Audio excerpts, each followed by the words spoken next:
الشيطان الرجيم.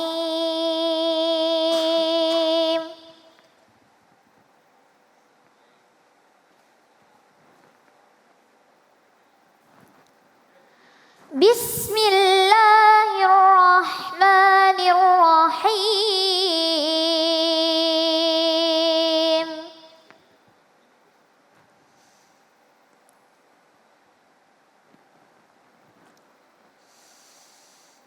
قل يا عبادي الذين آمنوا اتقوا ربكم للذين أحسنوا في هذه الدنيا حسنة وأرض الله واسعة إنما يوفى الصابرون أجرهم بغير حساب.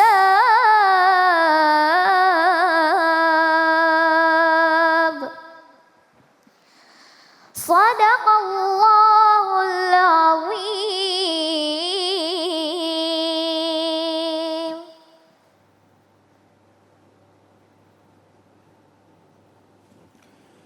Assalamualaikum warahmatullahi wabarakatuh. Bismillah walhamdulillah, salatu wassalamu ala rasulillah wa ala alihi wa sahbihi wa mawala, amma ba'du. Saudara-saudara para pemirsa iNews di mana saja Anda berada, alhamdulillah dengan izin dari Allah, hari ini kita dapat bertemu. Mudah-mudahan pertemuan kita mendapat curahan rahmah dan berkah dari Allah Subhanahu wa taala. Bapak Ibu, saudara-saudara pemirsa yang saya cintai, sabar dan ikhlas adalah paket dari ciri muslim yang sempurna. Tidak bisa dipisahkan antara sabar dengan ikhlas, karena ini ciri muslim yang paripurna. Tetapi pengamalannya saja yang tentu berbeda. Dalam kesabaran Allah memberikan pahala yang banyak di situ. Kunci dari kesabaran adalah innalillah wa inna ilaihi raji'un. Segalanya dari Allah dan kepada Allah jugalah mereka akan kembali. Itu kesabaran. Seperti Ramadan sekarang ini, sabar adalah menahan diri agar tidak melakukan sesuatu yang merugi. Ramadan tempat kita menahan, bersabar. Dari apa? Dari hawa nafsu. Sampai kapan? Dari terbitnya fajar sampai terbenamnya matahari. Saudara, justru kalau kita mau mempelajari dan merenungi lagi, sehari semalam kita umat Islam lewat ibadah wajib sholat diajarkan nilai-nilai kesabaran itu. Cuman kadang-kadang ada yang memang bisa sabar, ada yang sabarnya terpaksa, ada yang bablas sama sekali nggak sabar. Padahal setiap hari seorang muslim diajarkan cara bersabar itu 5 kali dalam mengerjakan sholat 5 waktu. Sholat zuhur diajarkan nilai-nilai kesabaran. Jangan kau selesaikan sholat zuhurmu sebelum 4 rakaat. Itu kan melatih nilai kesabaran. Kalau nilai-nilai dalam sholat, dalam ibadah yang berbentuk melatih kesabaran kita terapkan, Allah memberikan pahala yang sangat besar dan tidak terbatas dalam nilai-nilai kesabaran. Bapak Ibu, saudara-saudara para pemirsa yang saya cintai, Quran menceritakan hikmah kesabaran yang sangat luar biasa. Banyak contohnya dalam ajaran agama Islam. Di antaranya adalah kesabaran yang dilakukan oleh Nabi Ayub alaihi salam. Kenapa? Nabi Ayub mengejar pahala yang besar di balik kesabaran. Diriwayatkan Nabi Ayub mengalami masa senang, bahagia, sukacita, apa saja keturutan selama 60 tahun. 60 tahun Nabi Ayub bergelimang dengan bahagia, sukacita. Apa saja yang diinginkan oleh Nabi Ayub, Allah kabulkan. 60 tahun. Dikasih istri yang cantik, dikasih anak-anak yang sehat, lucu, dikasih harta, ladangnya luas, ternaknya banyak, sawahnya terbentang. Dengan kata lain, 60 tahun Nabi Ayub diberikan kesenangan, sukacita. Tapi Nabi Ayub bersabar atas kebahagiaannya. Ini bersabar. Nabi Ayub bersabar dengan kebahagiaannya. Apa buktinya? Walaupun hidup dengan bergelimang harta, Nabi Ayub tetap menyembah Allah Subhanahu wa ta'ala. Kesabarannya tetap. Harta, pangkat, jabatan tidak menyilaukan, tidak menggeser dia sebagai hamba Allah. Nah, zaman sekarang kan kadang-kadang mulutnya doang hamba Tuhan. Tapi bergelimang harta, bergelimang pangkat, jabatan, bergeser dia jadi hamba setan. Nabi Ayub enggak, konsisten dalam bersabar, diberikan harta yang bergelimang, tetap dia hamba Allah. Ibadahnya malah makin luar biasa. Iblis laknatullah alaih lapor sama Allah. Ya Allah, hambamu yang namanya Ayub, dia mau sujud karena kau beri dia kaya. Coba kalau Ayub itu jadi orang miskin, pasti sujudnya berhenti ya Allah. Kata Allah, enggak mungkin. Ayub tuh hambaku, bukan cuma bersabar tapi ikhlas. Enggak pengaruh buat dia dalam kondisi kaya maupun miskin, lapang maupun sempit, dia tetap akan beribadah. Iblis ngotot. Ya Allah, saya mau tes hambamu yang bernama Ayub itu. Kata Allah, silakan iblis. Apa yang terjadi? Iblis turun, sawah, ladang, ternak Nabi Ayub semuanya habis dibakar, musnah.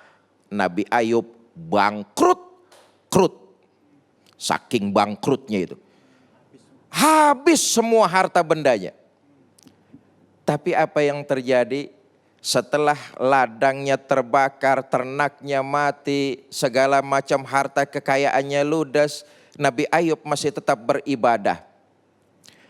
Disamperin sama iblis di mihrabnya, dikasih tahu, Yub, hartamu sudah habis terbakar, buat apa kamu nyembah Allah? Kata Nabi Ayub, harta saya sudah habis. Habis? Ya sudah, biarin aja. Itu datangnya dari Allah dan akan kembali kepada Allah. Innalillahi wa inna ilaihi raji'un. Enggak ada hubungannya, enggak ada sangkut pautnya sama saya. Harta itu datang dari Allah, kembali kepada Allah. Tugas saya adalah bersabar dalam ibadah. Sujud. Iblis naik laporan lagi. Ya Allah, bukan main hambamu Ayub, sabarnya dalam ibadah luar biasa. Mungkin karena masih ada anaknya kali. Kita tahu anak itu belahan jiwa, pelipur lara, penyambung cerita. Iblis ngadu sama Allah. Ayub masih beribadah sama engkau karena masih punya semangat anak-anaknya. Ya Allah, izinkan anak-anaknya aku matiin. Kata Allah, silakan. Turun iblis. Dicabut nyawanya anak atas izin Allah, dimatiin. Nabi Ayub sedang asik beribadah di mihrab. Disamperin sama iblis. Yub, anak ente udah mati semua tuh. Yang bener, biarin. Segalanya dari Allah dan akan kembali ke sana. Nabi Ayub sujud, makin dongkol iblis. Lapor ke Allah. Bukan main ya Allah, sabarnya hambamu yang bernama Ayub. Harta habis, anak mati, tapi masih aja sujud. Ya Allah izinkan saya. Mau ngapain lagi kamu? Saya kasih Nabi Ayub itu hambamu penyakit. Yang konon penyakit ini nggak ada obatnya, menular, wabah. Mungkin kalau dirinya sakit, Ayub nggak bakalan sabar, dia nggak bakalan beribadah. Kata Allah, silakan kau coba. Sebagaimana yang kita tahu, Nabi Ayub kemudian terserang penyakit, wabah, sekujur tubuhnya. Bahkan dagingnya itu merotoli, jatuh karena memang sudah sedemikian parah. Singkat cerita, dalam beberapa bulan setelah jasadnya tergerogoti wabah, dalam beberapa bulan istri tercintanya ngomong, namanya istri, rasa sayang kepada suami, rasa cintanya kepada suami, istrinya ngomong kepada Nabi Ayub, Bang, abang kan Nabi, doanya kan dikabul sama Allah. Udah doa dah, abang udah berbulan-bulan penyakitnya kagak sembuh. Nih, satu sisi kekhawatiran seorang istri. Saking sayang, saking perhatian, suaminya nggak mau susah. Istrinya bilang, abang kan Nabi, doa lah minta kesembuhan. Doa abang pasti diijabah. Saudara, apa kemudian jawaban dari Nabi Ayub? Kata Nabi Ayub, malu aku. Malu kenapa bang? 60 tahun aku diberikan nikmat bergelimang kebahagiaan. Cuma hitungan 3 bulan aja aku dicoba dengan ujian. Masa 3 bulan aku gak sabar mengalahi 60 tahun nikmat Allah yang diberikan. Padahal kalau kita telisik dan kita pahami 60 tahun kebahagiaan diberikan oleh Allah kepada Nabi Ayub. Nabi Ayub tetap istiqomah dalam kesabaran. Berbulan-bulan tertimpa dengan penyakit. Nabi Ayub juga tetap dalam istiqomah dengan kesabaran. Bapak Ibu, saudara-saudara para pemirsa iNews. Karena itu di balik kesabaran Allah sediakan pahala yang sangat besar bagi orang yang sedang mengalami berbagai macam ujian, masalah, dan cobaan. Di awal saya katakan sabar dan ikhlas adalah satu paket ciri muslim yang sempurna. Tapi sabar itu posisinya di bawah ikhlas. Ikhlas itu yang tertinggi, Wan Ali. Sabar itu di bawah ikhlas. Karena urusan sabar mungkin saja orang terpaksa. Mungkin saja mulutnya cuma bilang gua mah sabar. Tapi hatinya kan belum tahu.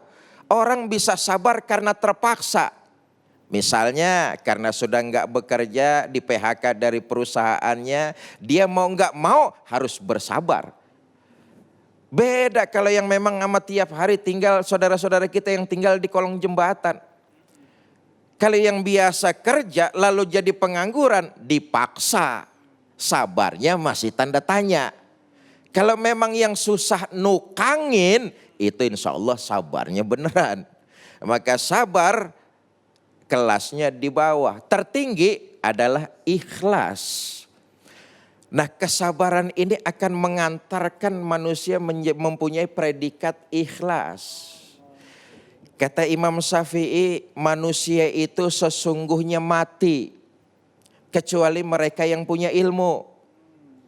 Yang punya ilmu itu tidur. Kecuali yang ngamalin ilmunya. Yang ngamalin ilmunya sering luput. Sering khilaf. Sering salah. Kecuali mereka yang ikhlas mengharap ridha Allah Subhanahu wa ta'ala. Nah masalahnya nih kan ikhlas puncak tertinggi. Inna sholati wa nusuki wa mayahya wa mamati Itulah ikhlas. Puncak tertinggi seluruh aktivitas ibadahnya hanya mengharap ridho Allah. Maka puncaknya ke sana.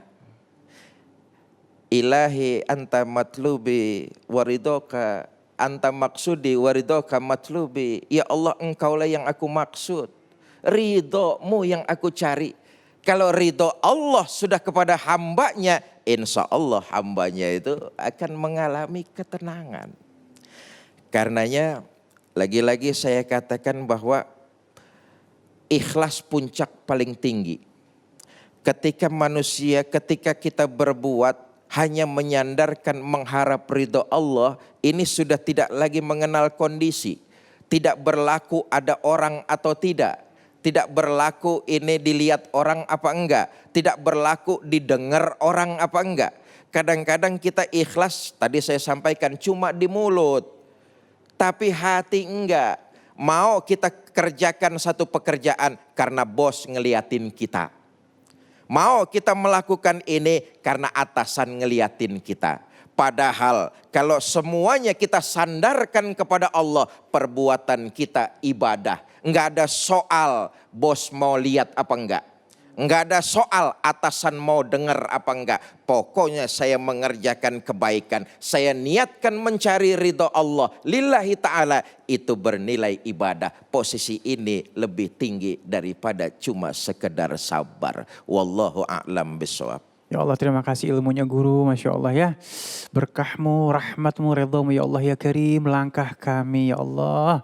Baik, pemirsa yang dirahmati oleh Allah Subhanahu Wa Taala, insya Allah sesaat lagi kita akan bertemu dengan guru kita yang dimuliakan Allah Subhanahu Wa Taala, dai berjuta pemirsa, Kiai Haji Agus Dermawan, dengan subtema kita, Allah cinta orang yang penyabar dan ikhlas. Tetap bersama kami di Cahaya Hati Indonesia Ramadan.